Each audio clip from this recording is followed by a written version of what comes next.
Oman প্রবাসী ভাইরা, আজকে 25 জুলাই। আমি এখন ভিডিও তৈরি করতেছি শুক্রবারের দিন সকালবেলা। এখনের আগ পর্যন্ত যে তথ্যগুলো আমি পাচ্ছি, ইনবক্সে অনেকে নক দিচ্ছে।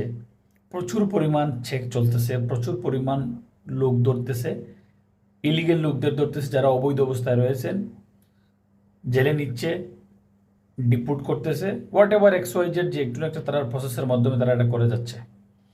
তো যারা এখন পর্যন্ত সিদ্ধান্তহীনতায় ভুগতেছেন, ভিসা লাগাবো নাকি দেশে চলে যাব, ভিসা লাগাবো নাকি দেশে চলে যাব, এই সিদ্ধান্তটা আপনি দ্রুত নেন এবং আজকের দিনের ভিতরে নেন।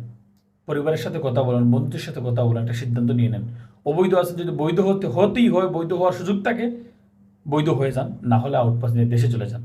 অতীব ভয়াবহ পরিস্থিতি আপনাদের হবে এবং আমি নিশ্চয়তার সহিত আপনাদেরকে বলতে চাই, যেখানে এই ধরনের কথা নিশ্চিত করে বলা যায় না, তবুও বলতেছি, নিশ্চিত দিয়ে আপনাকে বলতে চাচ্ছি, যদি আপনারা 31 জুলাইয়ের আগে যারা অবৈধ আছেন তারা যদি ওমান ত্যাগ না করেন, আপনাকে ধরার পর দেশে পাঠাবে, টিকিট করলেই দেশে পাঠাবে, এই হবে সেই হবে, এগুলো পরে। আগে আপনি আইনের মুখোমুখি হতে হবে এবং ওরা আপনাদেরকে যাওয়ার সুযোগ দিয়েছে, কেন আপনি যাননি সেই কৈফিয়ত দিতে হবে এবং জজের মাধ্যমে আপনাকে যে কোনো ধরনের আইনানুগ একটা শাস্তির মুখোমুখি হতে হবে।